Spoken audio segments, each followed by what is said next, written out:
नमस्कार, मी सौ भाग्यश्री पांडुरंग देशपांडे, सोलापूर. इंदिरा कन्या प्रशाला इथं माझी 35 वर्ष सेवा झाली. त्याच्यानंतर निवृत्तीनंतर भजन, गायन किंवा वाचन वगैरे असे छंद जोपासत होते. लॉकडाऊनच्या काळामध्ये दररोज एक कीर्तन ऐकायचं अशी एक सवय लावून घेतली आणि त्यातूनच मला ही आवड निर्माण झाली. त्याच्यानंतर ऑनलाईन क्लासची जाहिरात पाहिली. चारुदत्त बुवा आफळे हे क्लास घेणार होते. त्या क्लासमध्ये मी जॉईन झाले. तिथं मला खूप आनंद मिळाला आणि भरपूर काही शिकायला मिळालं आणि त्यातूनच मला ही प्रेरणा मिळाली. आज स्वरांजली या चॅनलच्या माध्यमातून मला हे श्रीकृष्ण जयंतीनिमित्त कीर्तन करायची सेवा मिळत आहे. त्याबद्दल मला विशेष आनंद होत आहे. माझ्या मदतनीस पेटीला सहाय्यक म्हणून सौ सुनंदाताई गोखले आहेत आणि तबल्याला सहाय्यक म्हणून श्री गजानन पुजारी हे सहाय्यक आहेत. माझे गुरु हरिभक्तपरायण श्री चारुदत्त बुवा आफळे यांना मी वंदन करते. माझे आई वडील, सासू सासरे, सर्व श्रोतेजण यांनाही मी वंदन करते आणि माझ्या कीर्तन सेवेला प्रारंभ करते. श्रीकृष्ण जन्माच्या आख्यान हा कीर्तनाचा विषय आहे. सुरुवातीला एका अभंगाचं निरूपण आहे आणि त्याच्यानंतर कथानक आहे. वक्रतुंड महाकाय सूर्यकोटी समप्रभ निर्विघ्न कुरु मे देव सर्वकार्येषु सर्वदा. गुरुर्ब्रह्मा गुरुर्विष्णू गुरुदेवो महेश्वरः गुरु साक्षात् परब्रह्म तस्मै श्री गुरवे नमः. वसुदेवसुतं देवं कंसचाणूरमर्दनं देवकी परमानन्दं कृष्णं वन्दे जगद्गुरुं. रामकृष्ण हरि जय जय राम, राजा राम रामकृष्ण हरि जय जय राम, राजा राम रामकृष्ण हरि जय जय राम, राजा राम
निरूपणाचा अभंग गणदास महाराजांचा आहे.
कृष्णाचे परमभक्त गणदास महाराज यांनी हे पद लिहिलेलं आहे.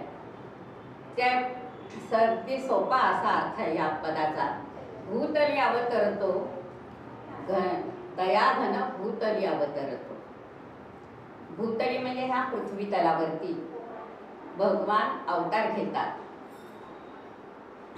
त्यांना दयाघन असा शब्द वापरलेला आहे भगवंताला. घन म्हणजे मेघ. मेघ जसा पाण्याचा वर्षाव करतो आणि आनंद देतो आपल्याला, तसा दयेचा वर्षाव करणारा हा भगवंत, म्हणून त्याला दयाघन असं म्हटलेलं. त्याला ह्या पृथ्वीवरती अवतार घ्यावा लागतो. अवतार घेणे म्हणजे काय तर आव आणि तृ या दोन शब्दापासून अवतार हा शब्द तयार झालेला आहे. भगवंताला आपलं मूळ स्थान सोडून, आपलं मूळ रूप सोडून पृथ्वीवरती यावं लागतं. कशासाठी तर दुष्टाशासन आणि धर्माचं संरक्षण करण्यासाठी, सज्जनांचं पालन करण्यासाठी, आपल्या भक्तांचं रक्षण करण्यासाठी, आणि समाजामध्ये जेव्हा धर्माची घडी विस्कटते त्यावेळेला त्या धर्माची पुनर्स्थापना करण्यासाठी म्हणून भगवंताला ह्या पृथ्वीवर अवतार घ्यावा लागतो. गणदास महाराज हे श्रीकृष्णाचे परमभक्त आहेत आणि त्यांना वंदन करून त्यांनी हे पद लिहिलेलं आहे. गीतेमधला जो श्लोक आहे, परित्राणाय साधूनां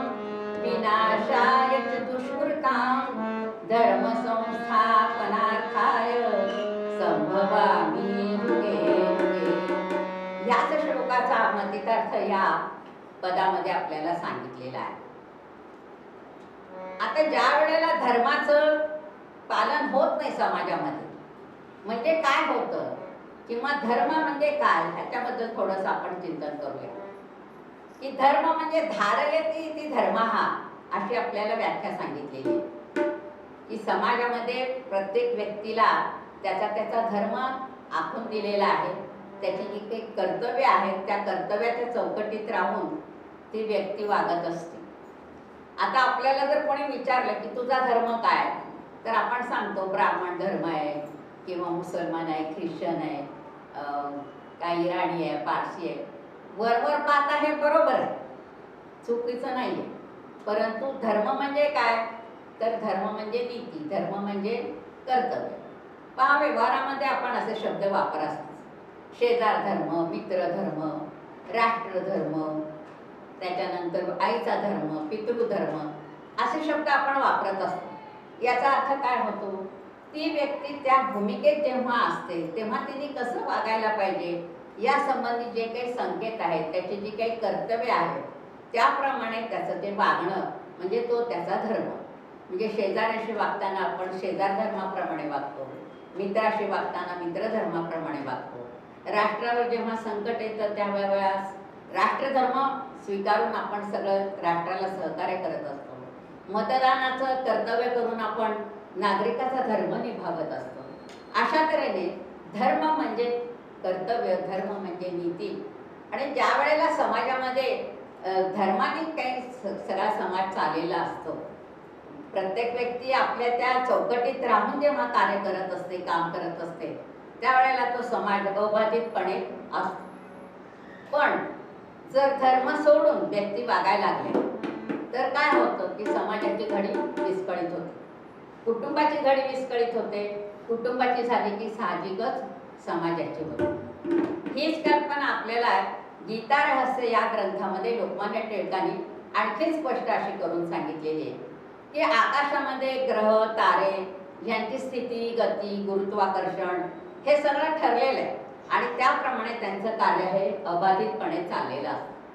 पण समजा जर एखाद्या ग्रहाने स्थान सोडलं किंवा ग्रहाने गुरुत्वाकर्षण शक्ती जर एकमेकाची घेतली, म्हणजे सूर्याने पृथ्वीची घेतली किंवा पृथ्वीने चंद्राची घेतली, असं काही झालं तर काय होईल, तर फारच हाहाकार उडेल आणि काय होईल आपल्याला सांगताच येणार नाही, इतका त्या ठिकाणी हलकल्लोळ माजेल. तसंच समाजामध्ये सुद्धा ज्या वेळेला धर्माचं पालन होत नाही त्यावेळेला समाजामध्ये शांती, माणुसकी ह्या गोष्टी राहत नाही आणि अन्याय, अत्याचार, लुटालूट वगैरे ह्याला सुरुवात होते आणि धर्माचा नामुष्की होते किंवा धर्म हा अस्तित्वापासून बाजूला व्हायला अधर्माचं राज्य सुरू होतं. आणि त्यावेळेला मग सज्जनांचं रक्षण करण्यासाठी भगवंताला यावं लागतं, कारण दुष्टशक्तींची ताकद ही वाढते आणि मग त्यावेळेला सज्जनांची शक्ती कमी पडते आणि मग दुष्टशक्तीचा विनाश करण्यासाठी आणि सज्जनांचं रक्षण करण्यासाठी भगवंताला यावंच लागतं. म्हणून तुकाराम महाराज सुद्धा म्हणतात, धर्म रक्षावया अवतार केसी, धर्म रक्षावया अवतार केसी, आमुल्या पाळीसी आमुल्या पाळीसी भक्त जना भक्त जना, धर्म रक्षावया धर्म रक्षावया धर्म रक्षावया अवतार केसी. तर अशा तऱ्हेने पृथ्वीवरती नेहमीच अनेक अवतार ह्या परमेश्वराने घेतलेले आहेत.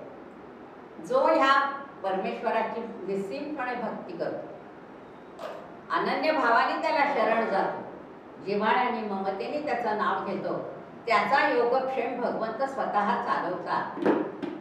गीतेमध्ये स्वतः भगवंतांनी सांगितलेलं आहे, अनन्या चिंतयन्तो मां ये जनाः पर्युपासते तेषां नित्याभियुक्तानां योगक्षेमं वहाम्यहम्. गोपाल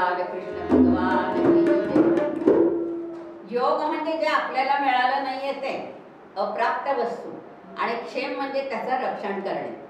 LICचं ध्येयवाक्य आहे पहा, योगक्षेमं वहाम्यहं, जिंदगी के साथ भी जिंदगी के बाद भी तुम्हाला चिंता राहणार नाही. म्हणजे हा योगक्षेम कोण चालवतं? भगवंत चालवत असतो आपल्या भक्ताची. याबाबत एक छोटासा दाखला देते तुम्हाला की नित्य नियमानं तिरुपतीच्या देवळामध्ये शास्त्री बुवा प्रवचन कीर्तन करत असतात, विष्णू सहस्त्रनाम म्हणत असतात आणि जो काही पाटावरती तांदूळ वगैरे जमा होईल किंवा दक्षिणा जमा होईल त्यावर त्यांचा निर्वाह चाललेला असतो. पण दिवसेंदिवस काय होतं, घरच्याही गरजा वाढत राहतात, संसार वाढत राहतो आणि तेवढं उत्पन्न काही पुरेनासं व्हायला लागतं. या बायकोला पण वाईट वाटायचं की आपण काही मुलांचे लाड पुरवू शकत नाहीये. त्या शास्त्रीबुवांना पण वाटायचं की बायकोची मी काही हौस करत नाहीये. एरवी जरी कसं तरी जीव प्रपंच चालत असला तरी सणवार आला की त्यांना जास्त वाईट वाटायचं की शेजारी पाजारी मुलांनी नवीन कपडे घातले, चांगलं चुंगलं फराळाचं सगळीकडं व्हायला लागलंय, पण माझ्या घरी मात्र काही होत नाहीये. आणि मग मी एवढी भक्ती करतो पण माझी काही प्रगती होत नाहीये, माझा काय म्हणजे अशा तऱ्हेने काही ना काही त्यांच्या मनामध्ये त्या दिवशी विचार यायला लागतात.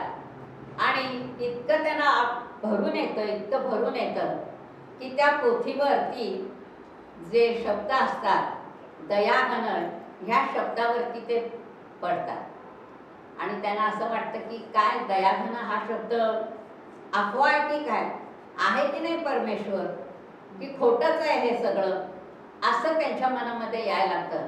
कारण का, पत्नीबद्दल संसाराबद्दल हे त्यांना सारखं वाईट वाटत असतं म्हणून.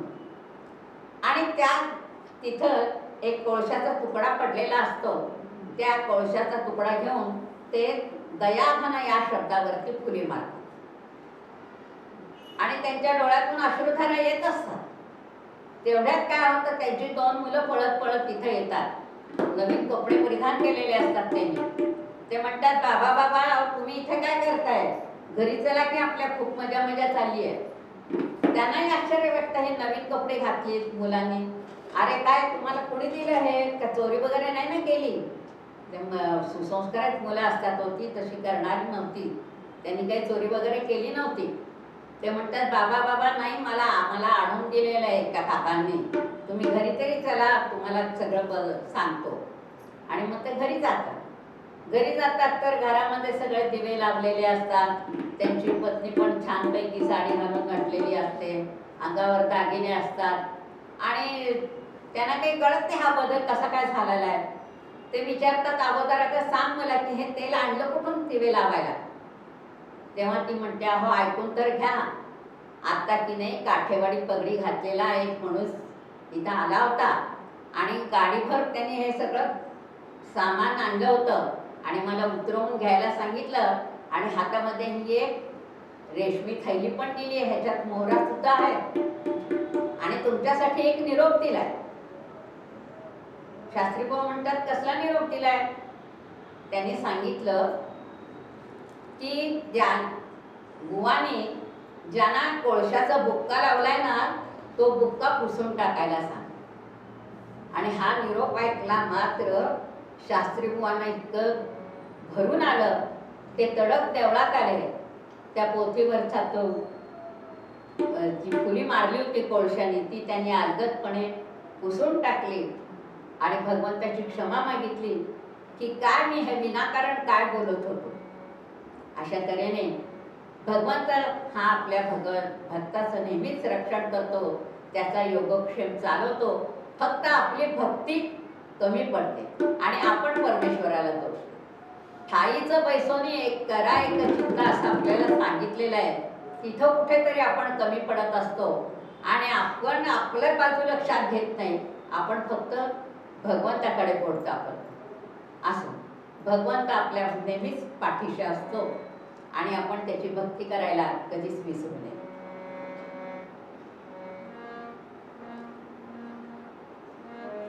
या भक्तांसाठी परमेश्वराने अनेक अवतार घेतलेले. तुम्हाला माहिती आहे, कुर्मा अवतार, मत्स्य अवतार, त्याच्यानंतर नरसिंह अवतार, धन्वंतरीचा अवतार, वृषभदेवाचा अवतार, असे अनेक अनेक अवतार परमेश्वराने या भूतलावरती घेतलेले. पूर्ण अवतार सगळ्यांना जास्त परिचित आहेत. सगुण रूपात येऊन त्यांनी पृथ्वीवर कार्य केलेलं परशुरामाचा अवतार, श्रीरामाचा अवतार आणि कृष्ण अवतार हे सर्वांना जास्त परिचित आहे. आता श्रावण महिना आला की मात्र श्रीकृष्ण अष्टमीचे वेध सगळ्यांना लागतात. श्रीकृष्ण हा सगळ्यांचाच आवडता आणि लाडका. अगदी लहानपणापासून त्यांनी आपल्या कार्याला सुरुवात केलेली आहे. लहानपणी ज्या क्रीडा केलेल्या आहेत त्यामुळे तो लहान मुलांना आवडतो. तो उत्तम बासरी वाजवतो, छानपैकी नृत्य करतो म्हणून तो कलाकारांना आवडतो. तो युद्ध करतो म्हणून योद्ध्यांना आवडतो. त्याच्यानंतर त्याला मल्लयुद्ध सुद्धा अवगत आहे त्यामुळे तो त्यांनाही आवडतो. तो अतिशय मुत्सद्दी आहे त्यामुळे राजकारणी लोकांना देखील आवडतो. असं सर्वांचं हे सर्वांना आकर्षण करून घेणारं हे व्यक्तिमत्व आहे. सर्वांचं आवडतं व्यक्तिमत्व आहे. श्रीकृष्ण चरित्र हे सर्वांनाच आवडतं, वाचायला आवडतं, ऐकायला आवडतं. ही कथाच अतिशय मधुर आहे. श्रवण केल्यानंतर हा भवसागर आपण निश्चितपणे नक्कीच पार करू. कृष्ण कथेच्या बाबतीत सांगतात की ही कथा फार मधुर आहे. कृष्ण कथा मधुर रे,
त्याने आपल्याला त्रास होतो माहिती आहे सर्वांना. परंतु कृष्णकथा ही फार मधुर आहे. ती आपण नुसती ऐकतो, ऐकून आपण ती हृदयापर्यंत आपल्या जाते. आणि ऐकल्यानंतर काय होतं, जे आपण ऐकतो ते आपण आठवतो आणि नंतर वैखरीने ते आपण सांगतो देखील. आणि म्हणून श्रवणाला फार महत्त्व दिलेलं. तर अशी ही मधुर कथा आपण आता श्रवण करणार आहोत उत्तरंगामध्ये. श्रीकृष्णाचा जन्म हा कारागृहात झाला आणि नंतर मात्र त्यांनी काय, जे लोकांना म्हणजे जी बंदिवासात होते त्यांना सगळ्यांना मुक्त केलेले आहे. स्वतःचा जन्म जरी बंदिवासात झाला असला तरी, आणि दुष्ट शक्तींचा विनाश केलेला आहे, सज्जनांना अभय केलेला आहे. त्याच्या जन्माच्या वेळेस जी योगमाया तिने सहाय्य केले, तिची सुद्धा आज जयंती आहे. तिचं सुद्धा आपण स्मरण करूया. तीच पुढे आपल्याला दुर्गा, अंबा, कमला, ललिता अशा विविध नावाने आपण तिला ओळखतो आणि तिचा उत्सव साजरा करतो, तिची भक्ती करतो. कृष्णाचे आईवडील वसुदेव आणि देवकी यांची सुद्धा स्मरण करणं आज गरज आहे. कारण का, जगाच्या कल्याणात संतांच्या विभूती असं म्हणतात. 8वं बालक त्या कंसाला मारणार होतं, तोपर्यंत आपले सगळी बालकं त्यांचा मृत्यू त्या देवकीने सहन केला, कितीतरी अन्याय सहन केला. तेव्हा ते वसुदेव आणि देवकी यांचंही आज आपल्याला स्मरण करणं गरजेचं आहे. त्यांनाही मी वंदन करते. आणि या ठिकाणी आपला पूर्वरंग संपेल. पुन्हा एकदा आपण धनदास महाराजांचं पद आठवूया की एक देव ह्या पृथ्वी तलावरती अवतार घेतो.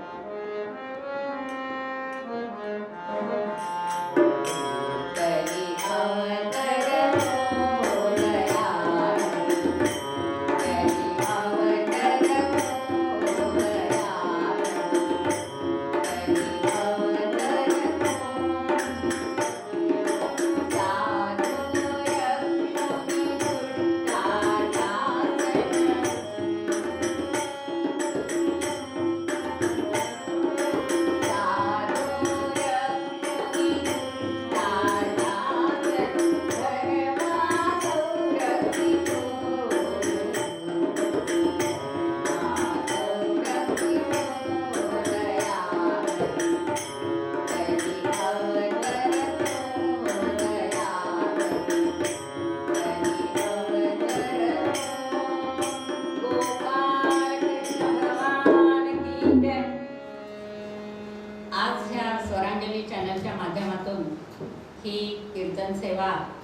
करण्याची संधी मला मिळालेली आहे. त्याबद्दल स्वरांजली चॅनलचे प्रमुख श्रीयुत मामड्याल सर, त्यांचे सर्व सहकारी यांचे मी आभार मानते. मला सहकार्य करणाऱ्या, पेटीला साथ देणाऱ्या सौ सुनंदाताई गोखले यांचे आभार मानते. तसेच तबल्याची साथ करणारे श्रीयुत गजानन पुजारी सर यांचे मी पण आभार मानते.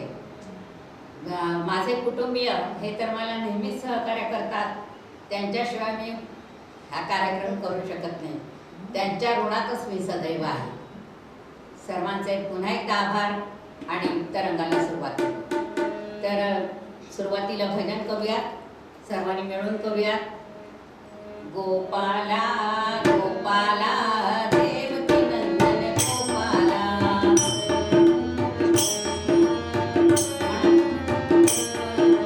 गोपाला गोपाला देवकी नंदन गोपाला, गोपाला गोपाला देवकी नंदन गोपाला, गोपाला गोपाला देवकी नंदन गोपाला, गोपाला गोपाला देवकी नंदन गोपाला, गोपाला गोपाला देवकी नंदन गोपाला, गोपाला गोपाला देवकी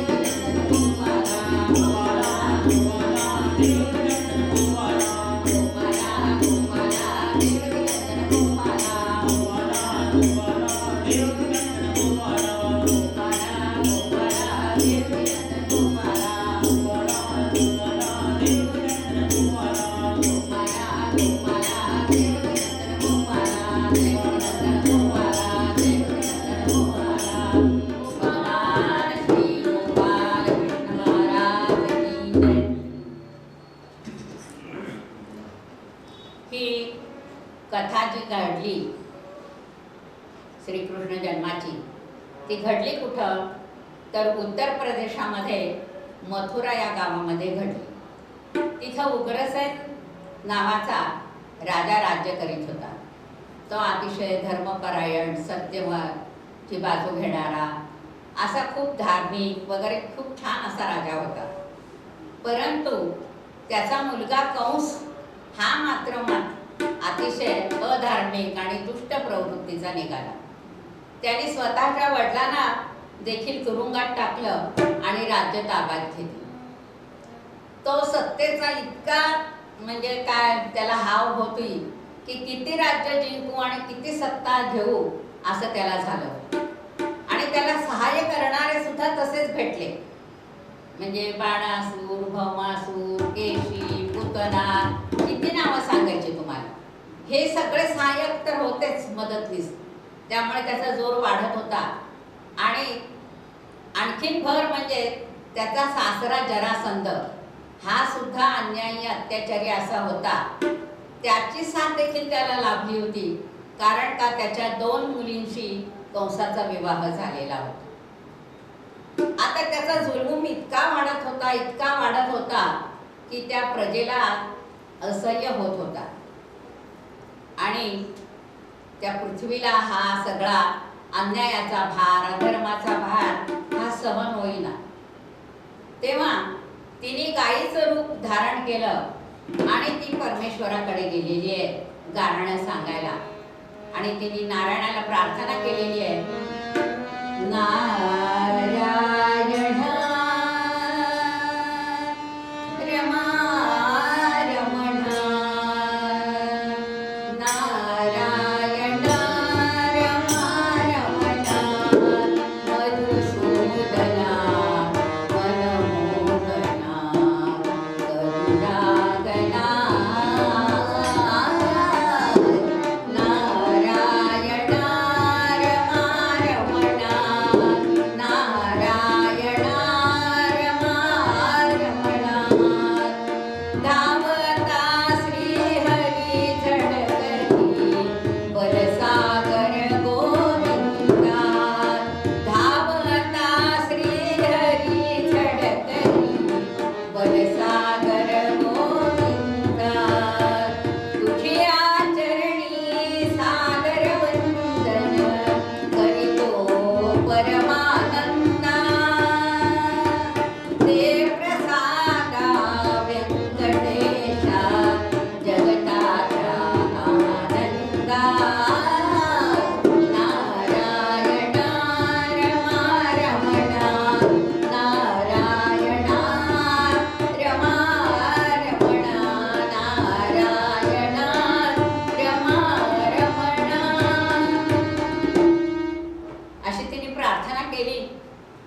ब्रह्मदेवानी नारायणांनी वचन दिलेलं आहे पृथ्वीला की लवकरच मी पृथ्वीवर येईन आणि ह्या दुष्ट शक्तीचा संहार करीन.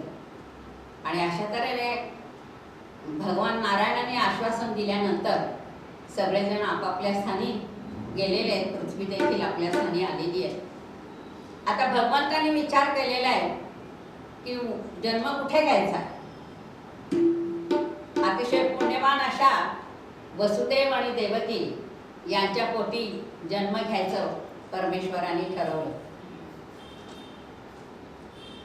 देवकी ही कंसाची चुलत बहीण, वसुदेव हा कंसाचा चांगला मित्र आहे. पण वसुदेव हा अन्यायाच्या विरोधात जाणारा, सत्याने वागणारा असावा. त्यामुळे कंसाने असं ठरवलं की वसुदेवाचा विवाह जर देवकीशी करून दिला तर आपला विरोधक कमी होईल. जावई झाल्यामुळे त्याला विरोध करता येणार नाही. आणि असं म्हणून वसुदेवाचा पहिला विवाह झालेला असताना सुद्धा रोहिणी त्याची बायको पहिली आपल्या देवकीचा विवाह त्याच्याशी लावून दिला. आता तो राजेशाही थाट हो 16 दिवस विवाह सोहळा चालायचा. आणि म्हणून तो सोहळा आता आजकाल काय असतं, सकाळपासून संध्याकाळपर्यंत फक्त कार्यक्रम होतात. इव्हेंट म्हणतो आपण त्याला.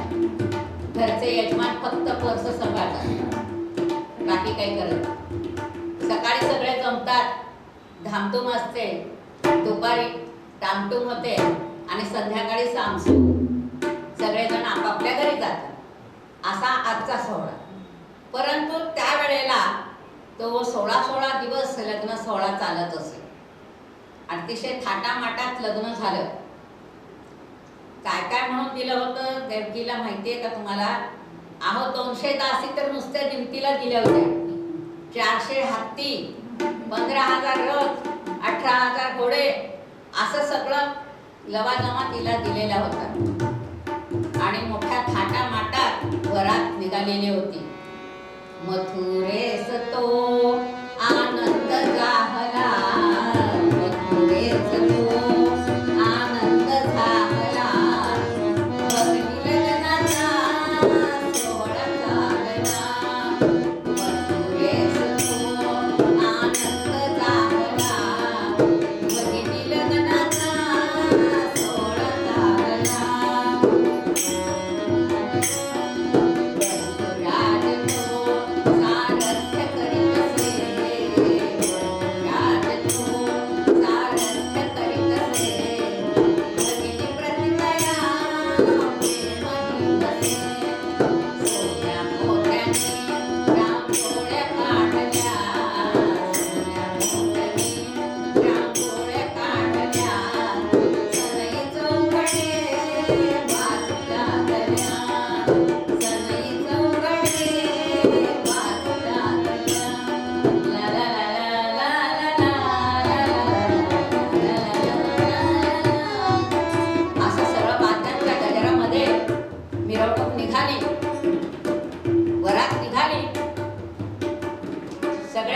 सजलेले होते. सगळं शहर थटलेलं होतं.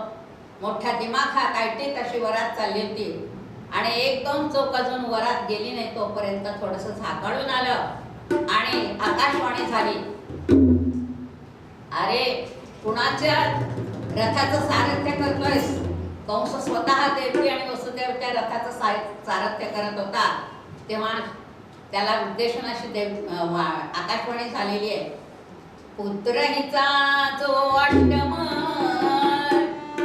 तो काळ तुझा निश्चय जाण, कंसा सावध बोरे हरणार की तुझे प्राण. राम राम हरे हरे राम, राम राम हरे हरे राम, राम राम हरे हरे. अशी आकाशवाणी झाली की अरे कुणाला घेऊन चाललायस तू? हिचा आश्रम पुत्र तुझा घात करणार आहे. आणि मग जी काही आनंदात वरात चाललेली होती आणि जे लगाम कंसाने धरलेले होते ते कंसाचं मन एकदम पालटलं तो खाली उतरला, देवकीचे केस धरून तिला त्यांनी खाली ओढलं आणि आपली तलवार काढून तिला तो आता मारणार. तेवढ्यामध्ये वसुदेव तिथं आले आणि त्यांनी सांगितलं, अरे कंसा, एखाद्या स्त्रीचा असा वध करू नकोस. आजच तिचा विवाह झालेला आहे, तिचा अष्टम पुत्र तुझा वैरी आहे, तेव्हा आज कशाला तिला मारतोस? आम्हाला जी काही मुलं होतील ती तुझ्या ताब्यात देऊ, मग तर झालं. मग अशा तऱ्हेने समेटाची भाषा ऐकल्यानंतर मात्र कंस बर म्हणाला, परंतु त्याने एक केलं की सासरी पाठवायच्या ऐवजी वसुदेव आणि देवकीला आपल्या कारागृहात आणून सोडलं. कारागृहात त्यांची रवानगी झाली. म्हणजे सासरी जाण्याच्या ऐवजी त्यांना बंदीखान्यामध्ये ठेवलं वसुदेव देवकीला, त्यांच्या काय म्हणतात नजरकैदेमध्ये. आणि यथावकाश मग देवकीला पहिला पुत्र झाला. तो वसुदेवाने कंसाला आणून दिला की हे घे बाबा, माझा हा पहिला पुत्र. तो अतिशय देखणा होता, भरपूर असं जावळ, निळे डोळे, छान गोरा पान, गुटगुटीत असा तो मुलगा त्या वसुदेवाला मोठ्या कष्टाने द्यावा लागला कंसाच्या ताब्यात. त्या बाळाला पाहून कंसाला सुद्धा क्षणभर मनात आलं की हा तर माझा वैरी नाही आहे, पहिला मुलगा आहे हा, मग मी ह्याला मारू का नको? नको, वसुदेव हा घे तुझ्या ताब्यात असं म्हणून त्यांनी ताब्यात दिला. पण तेवढ्यात नारायण नारायण असं करत नारदांची स्वारी तिथं आली आणि काय कंसा काय चाललंय विचारलं त्यांनी. हे काय मी मामा झालो म्हणून त्याने आनंदाने सांगितलं. अरे वा, छान. अरे पण तू आकाशवाणी विसरला का? देववाणी ही फार कळायला गुढ असते हो. अष्टम म्हटलेलं आहे, कसं मोजणार आहेस तू? हे पहा, हाताची बोटं पाच, 1 2 3 4 5, 1 2 3 4 5. आता तू मोजणार कसं आहे? हा सुद्धा तुझा वैरी असू शकतो, असंच कदाचित त्यांना थोडंसं सांगायचं. आणि हे ऐकल्यानंतर पुन्हा कंसाचं मतपरिवर्तन झालं आणि त्यांनी पुन्हा ते बाळ आपल्या ताब्यात घेतलं आणि त्याला घराघरा फिरवून भोपळा फोडावा तसा त्याला त्या बाळाला मारलं. अशा तऱ्हेने 1 2 3 4 5 6 पुत्र त्या देवकीचे त्याने नारळ फोडावे तसे फोडली ते मुलं आणि त्यांचा वध केला. 7व्या खेपेस मात्र भगवंतांनी काय सांगितलं योगमायेला की आता जो गर्भ आहे 7वा देवकीचा, तो संकर्षणाने रोहिणीच्या गर्भात ठेव. तोच पुढे बलराम म्हणून श्रीकृष्णाचा मोठा भाऊ म्हणून जन्माला आलेला.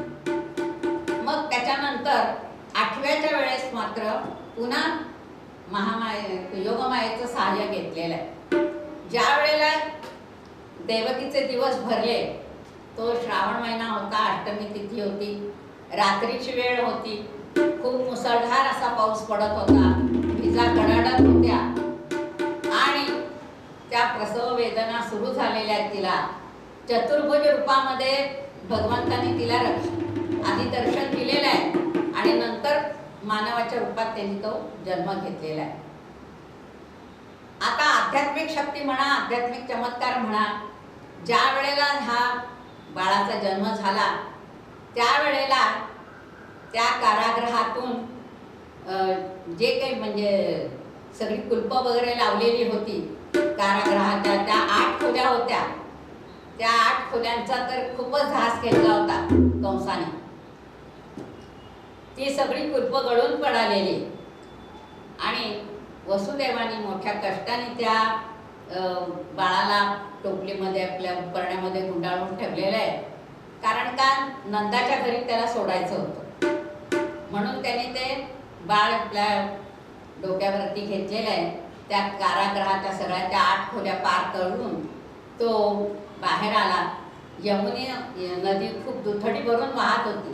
ती नदी ओलांडून पलीकडे गोकुळात नंदाच्या घरी जायचं होतं. त्या यमुनेची त्याने प्रार्थना केली, बाई ग, मला आता त्या गोकुळात जाऊ दे, नंदाच्या घरी जाऊ दे, मला रस्ता दे, अशी त्यांनी प्रार्थना केलेली आहे. आणि त्या यमुनेला सुद्धा काय होतं, त्या परब्रह्माचं दर्शन घ्यायचं होतं. आणि म्हणून ती अशी वर वर वर येत होती त्याचं दर्शन घेण्यासाठी. आणि ज्या वेळेला त्या बाळाचे पाय यमुना नदीला लागले त्यावेळेला त्या यमुनेला धन्य धन्य झालं आणि तिने सरसर आपलं पाणी उतरवलं आणि वसुदेवाला वाट करून दिलेली आहे. वसुदेव नदी पार करून तिकडे गेले. पहा की अन्यायाच्या विरुद्ध लढायचं आहे म्हणून त्या वसुदेवानी एवढं नाकातोंडात त्याच्या पाणी चाललेलं होतं तरी सुद्धा माझा जीव गेला तरी चालेल पण बाळ वाचलं पाहिजे. कारण का त्या कंसाचा अत्याचार संपवण्यासाठी त्याचा जन्म झालेला होता. म्हणून काही करून त्याला वाचवण्यासाठी म्हणून त्या भर पावसात आणि भर पाण्यातून त्यांनी ती रस्ता पार केलेला आहे आणि तो नंदाच्या घरी गेलेला आहे. त्याच वेळेस यशोदेला सुद्धा ती मुलगी झाली होती, तीच ती योगमाया. आणि तिला घेऊन आपलं बाळ तिथे ठेवलेलं आहे. योगमायेला घेऊन परत वसुदेव कारागृहात आलेले आहेत. पुन्हा जशी तशी स्थिती झाली. परत सगळी कुलप वगैरे सगळी लागली.